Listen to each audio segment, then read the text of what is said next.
Hello, everyone. Thank you so much for attending our first ever joint virtual summit hosted by HEPI United and TB Elimination Alliance. I would love to ask folks in the chat box or from all of our attendees, what do you think of the summit so far? Feel free to use your emojis or chat in the chat box. We would love to hear your feedback on what you thought about our last day here. On day 2 of the HEPI United and TB Elimination Alliance Virtual Summit. Okay, I see a lot of claps. Fabulous, fabulous. Thank you again so much for joining us. I'd like to take a moment and thank everyone for their active engagement in this morning's panel and the workshops. We highly appreciate, as always, all of the comments in the comment boxes, all the one-on-one direct message chats that have been going around. Thank you, Regita. Yes, this was a great collaboration. There's so much in common to work with across the two disease areas. Thank you, Tessa. Yes, let's definitely continue this joint conference approach. Thank you, Leanna. Lots of great cross-collaboration and discussion between TB and HEPI partners. Thanks, Timur. Thanks, Jaime. I've learned so much from everyone, and I'm just so inspired and energized, and I feel even more committed to our mission around hepatitis B and TB elimination. And just to let you all know, this conversation doesn't stop here today. We will certainly continue our collaborations and continue these conversations. And even though we couldn't do our wonderful closing panel today with Doctors Carolyn Wester and Philip Lebu, we will get back to you all on a webinar session where we can have a robust conversation around partnerships between Hep B and TB and how we can continue this work together and making sure that we remain community-centered. So stay tuned. And the cancellation was due to a lot of exciting updates happening with the CDC and ACIP. And so I would like to ask if Kate Morales can grab the mic. And okay, fabulous. I'm going to approve it. Oh, it's approved. So Kate Morales is going to provide us with an update on the latest and greatest with the ACIP. Thanks, Joe. Can you hear me? Yes, I can hear you. Thanks so much. Hey, everyone. So the reason why our CDC guests aren't able to join us today is because there's a big decision that is about to happen for the hepatitis B community. So the ACIP meeting is going on right now. I'm dropping the link to the live stream, so don't go there now, but maybe after our closing remarks. So we have been working hard over the years to achieve universal vaccination for all adults. Only about 30% of adults in the US are fully vaccinated against hepatitis B infection. So in about an hour, the ACIP committee members will be voting whether or not to recommend that all adults, at least ages up to 59 years, be recommended for hepatitis B vaccination. So as you know, this will protect many Americans living in the US. This will ensure that the hepatitis B vaccine is provided at no cost sharing. So fingers crossed that they will vote in favor of vaccinating adults for hepatitis B vaccine, or hepatitis B against hepatitis B infection. So thank you, Joe, for the opportunity to share these updates. And please do tune in. They're expected to vote, I think, in about an hour. And there's a lot of our advocates are going to be joining to make public comments, and those should be coming up after the summit ends as well. Thank you so much, Kate, for that update. This is really, really incredibly exciting. Definitely tune in on that meeting after we close. And for our closing remarks, I am just so thrilled to introduce everyone to the amazing Dr. Ed Zerwesti, who serves as one of the TB Elimination Alliance's steering committee members. And he serves as our subject matter expert in the Alliance. And in his professional capacity, Dr. Zero Westy currently serves as the founding medical director of the Migrant Clinicians Network and one of the board members of Stop TB USA. I'm going to drop in Dr. Zero Westy's biography in the chat box, and I'm going to turn the microphone, the invisible microphone, over to Dr. Zero Westy. All right. Joe, can you hear me okay? I can hear you. I don't see you yet. I don't see me. I don't see me either. I know. My camera is on. Let's try stopping your video and restarting it. Let's see if that works. Oh. Or you can try refreshing the web page, and then maybe it's just a slight glitch. All right. If I reload the page, will you lose me, you think? You should be able to reconnect to your camera and mic. The settings should remain the same. All right. Okay. All right. So it could be the Chrome browser. So we'll give it just a moment for Ed to refresh. Kara, good question. Is the camera covered?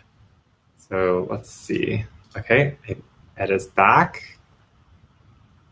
And crossing fingers, everyone, for the camera to be working. Can you hear me okay? I can hear you just fine. Yep. Yeah, I don't know. I've got a little icon that says stop video now, so I don't know what happened there. It's a technical issue, I believe. Okay. So maybe you're going to be able to hear me and not see me, which is not a bad thing. Not a bad thing at all. So why don't I just go ahead, and if somebody can figure out why my camera's not working, then feel free. But otherwise, let's just go ahead if that's okay with you. Yes, that's Joe. Totally fine. And I'm going to just pull a picture of you. All right. Well, first of all, I want to thank all the organizers for this really great second summit. And the first summit really that combines hepatitis with TB. And a special thanks really to Evelyn and Kate, who really have done the lion's share of the organization of herding all the cats to get this going. And Joe Lee, as you all know, is the best host you can have. So if you're going to host a party, have Joe Lee come and be your host. Also want to thank all the steering committee members from both TB Elimination Alliance and the Hep B United. And as always, the great overall leadership of APCHO's Executive Director, Jeff Caballero.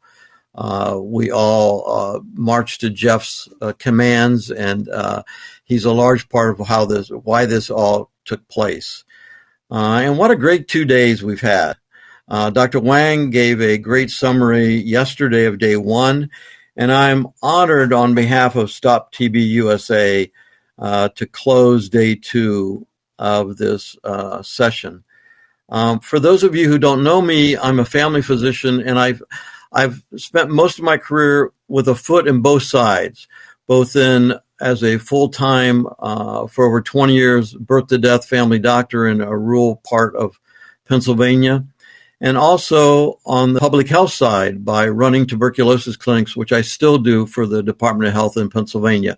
So I've seen both community health work and also health department work. And I'm so glad that we're finally getting these two together. And I might mention that this project has been a really dream come true for Stop TB USA, because we've had this sort of project on our strategic planning for over a decade now. So let's talk about what happened today. We started day two really, really strong with first those two very amazing videos by Suri and Mary, who really very poignantly told us of what kind of disasters can happen when we can't prevent hepatitis B and we can't prevent tuberculosis. And then we had the amazing panel with Tenzin and Hendra, Richard and Alice, who gave just very stunning testimonials about their treatment and diagnosis of TB and hepatitis B. And as we all know, there are no greater advocates nor experts on TB and hepatitis B than those who have been through the symptoms, diagnosis, treatment, and recovery of these illnesses. It takes tremendous courage and strength to share such intimate details of your lives, and we are all so grateful that you've shared that with all of us today. This is always the highlight of any conference I ever go to, is when we're hearing true testimonials of people who have walked down these paths. We then had 2 great breakout sessions, the first on impact of COVID-19 on hepatitis B and TB services by Pervez Duval, Eric Check, and Janice Louie. They shared with us how the COVID pandemic has impacted the ability to eliminate hepatitis B and TB in communities underserved by the current healthcare systems. And then secondly, at the same time, we heard about mobilizing communities to improve hepatitis B and TB policies by Ryan Clary and Andrea Caracostas. They shared with us how FQHCs and statewide coalitions play an important role to advance health equity. And finally, we were supposed to be honored by our CDC funders and colleagues, Dr. Carolyn Wester, who's the Director of the Division of Viral Hepatitis, and Dr. Phil LeBeau, who is the Director of Division of TB Elimination. But as Joe has pointed out, much more important fish were to be fried today, and so they're not able to be with us. So my final reflections are that what the COVID pandemic has revealed related to health disparities is what many of us have known for a very, very long time. And that is, to achieve true health equity, we must work at the hyperlocal level with trusted leaders from the communities affected by the health disparities and provide them with the resources, both human and financial, to help them solve the problems they face. I'm going to repeat that because that's really my most important message.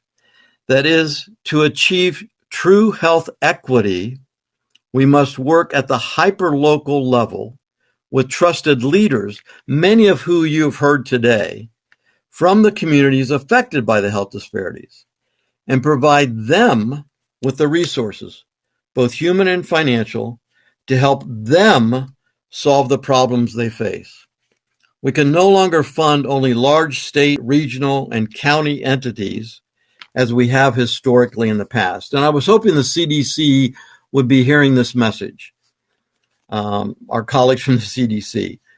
We've seen the tremendous success of many grants that we've given to these grassroots organizations. And so I say it's time for maxi grants. No more mini grants. Let's give maxi grants. And with those increased resources, these appropriate CBOs and FQHCs can build true collaboration and cooperation with state and local health departments on a more level playing field to address all of the social determinants of health that have created these health disparities and therefore come much closer to true health equity. And on a personal note, and you can at least see from my picture, and if you saw me, I'm even grayer than in that picture. That's about a year old now. On a personal note, I have to tell you that as an old, bearded, white male, I am so encouraged to hear from so many young, brilliant, articulate professionals who we've all heard over the last 2 days, most of whom are from the communities that are at high risk for not only TB and hepatitis B, but other health disparities as well. And the majority of the speakers at this meeting, I've done the calculations, have been women. Those statistics to me speak volumes for the future and success of this ongoing project. And those are solid, rock solid statistics. Because only by addressing these long-term disparities with the appropriate leadership, the ones I've just mentioned, at the grassroots level, with cultural humility and linguistic expertise, can you gain true health equity. And Joe, I'm going to turn it back over to you. Thank you so much, Dr. Zerwesty, for those inspiring remarks. You're getting a lot of applause from our audience and a lot of kudos in the chat box. I couldn't agree with you more. To achieve true health equity, we must work at the hyper-local level with trusted leaders in the community and really lean on them to solve the problems that we faced. And I think, there are a lot of structural things that we need to address, right? At like the systems level, the policy level. And so I just want to just give kudos to everything until you said, and yes to the Maxi grants. I am just so thankful for your leadership, Dr. Zerwesty, and just as importantly for the leadership of all of our speakers and their advocates and the survivors and patients. Thank you so much for your participation. I would like to close with just some thoughts that some remarks that I've from our speakers, actually, from our survivors from this morning's panel, and some key things that really resonated with me personally, and some of the conversations that we're seeing across the country and across the world, really. I just want to really emphasize and highlight, Tenzin's remarks, the need, there's a huge need to continue to address the stigma around TB and hepatitis B. And really, we need to acknowledge the strain, right, on mental health, acknowledge the financial stress that patients go through.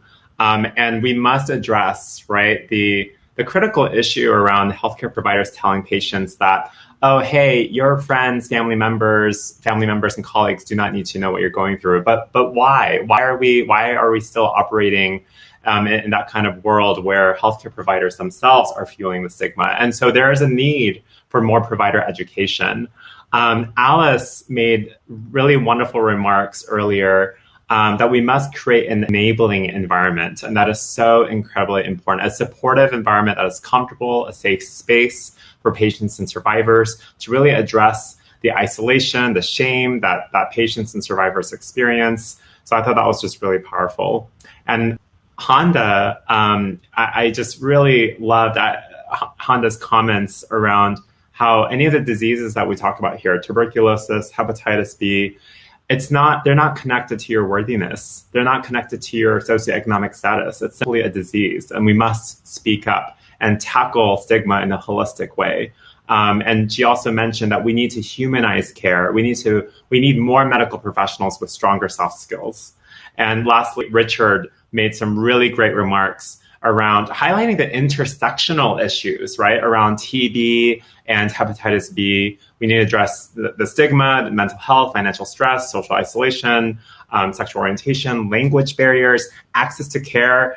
Gosh, we just got a brief glimpse of how the health insurance system can be so overly complicated and so difficult to navigate.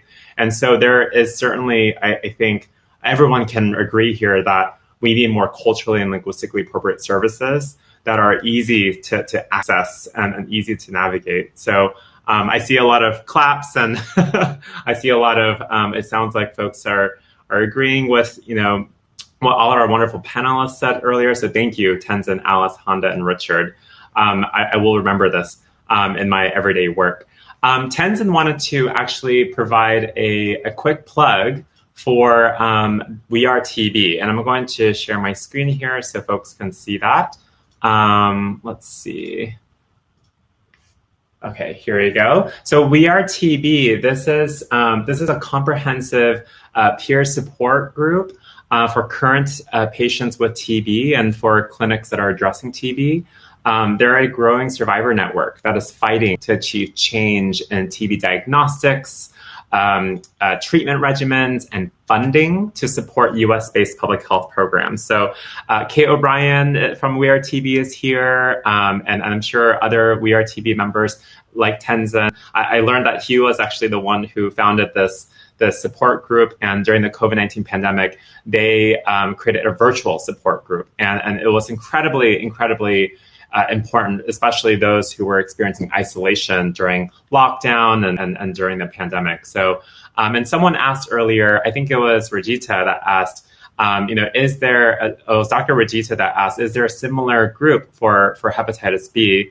And Sherry from Hepatitis B Foundation, she actually posted her email. She can provide more resources there. And if Kate or Sherry wants to chat in any similar resources, similar to We Are TB, you are more than welcome to. So hopefully that plug was helpful. And before we close, I'd like to share a few thank yous. Yes, Tenzin was the 2021 CDC TB elimination champion. Woo! So before we close, I'd like to share a few thank yous. Okay, can you all see this? Okay. I would like to give a big thank you to the Summit Planning Committee. If we can give a round of applause to the Summit Planning Committee. These are all the fabulous individuals and community health leaders that have contributed to the success of the Hepatitis B, the Hep B United and TB Elimination Alliance Virtual Summit. Alnari, Becky, Catherine, Sherry, Danait, Ed, Fayette, Heather, Leanna, Jaime, Jeff, Jen, Jamila, Kate, Carrie, Maria, Tracy, Turner. Thank you so much. I think we met as early as, it's been like 7-8 months of planning. We just deeply appreciate the many hours of meetings that you have put into this, providing strategic insights on what kind of content we should focus on this year, and how we can break down the silos that our healthcare system has been working in. And this summit was certainly a great example of that. I also want to see if I could call up Kate and Evelyn to the, if you can grab the microphone. I would love to. Okay, I see Kate. Feel free to please show your faces. I want to give you both of you some kudos here. Hi. Where's Evelyn? I think where's Evelyn? There's Evelyn. Okay. So Kay, I'll start with you. So everyone, Kate Mararis is the Deputy Director of Public Health at the Hepatitis B Foundation. Kate I've learned so much from Kate in just the past, only 1 or 2 years I've worked in this space. Kate is, as you all know, a true organizer, coalition leader. She's a phenomenal capacity builder for hepatitis. And she has really, has made Hep B United so incredibly successful for how many years? Like Kate, 7, 8, 9? Well, 8 years. 8 years. And the TB Elimination Alliance, we learned so much from Hep B United. We learned so much from you. It was really because of you and your team that has contributed to the foundational success of TB Elimination Alliance. And I'm just so happy that we're working together. And congratulations on securing another round of funding from the CDC for the Hep B United to go on for another 5 years. So round of applause for Kate. Everyone says Kate is the best, yes, and fearless HBV advocacy leader. Couldn't agree more. So thank you, Kate. I would also like to personally give special kudos to a great friend, colleague, and a true master of organizing virtual conferences. Kate and I have talked about this just the past couple days. Evelyn Moa, woo! So as you all know, Evelyn, Evelyn's hands have been flying across the keyboard for the past 72 hours straight. And as you all know, Evelyn Moa is the program manager of TB Elimination at APCHO, and also one of the steering committee members of the TB Elimination Alliance. Many of you know Evelyn, who also serves as a project officer for the TB Elimination Alliance mini grants program, and more recently has been working very closely with Hep B United in partnership with Kate to align our hepatitis B and tuberculosis elimination goals. So Evelyn, on behalf of the TB Elimination Alliance Steering Committee and all of our partners across TB and Hep B, we appreciate your leadership on creating an event that has allowed all of us to come together and collaborate. We really appreciate you. Also, I'm probably going to get in trouble for this, for announcing this too early, but because it's not super formal yet, but I would like to announce informally that we're excited at APCHO to promote Evelyn to a new role as Associate Director of Chronic and Infectious Diseases Initiative. And we're just so incredibly excited for Evelyn's leadership and her growing leadership at APCHO and across the Alliance space. And so for folks who are attending, you can look out for that formal announcement from APCHO in the coming days. So thank you, Evelyn. Just wanted to let the whole world know because Evelyn is amazing. With that said, I just want to thank once again everyone for joining our Hep United and TB Elimination Alliance virtual summit. Please visit our websites for training and partnership opportunities. We encourage you all to join us as a member of our two coalitions, Hep United and TB Elimination Alliance, and follow us on Twitter as well. So with all that said, this now formally concludes the 2021 Hep United and TB Elimination Alliance Virtual Summit. I hope all of you are even more energized to continue our great work on centering community to advance health equity. Thank you, everyone. Take care.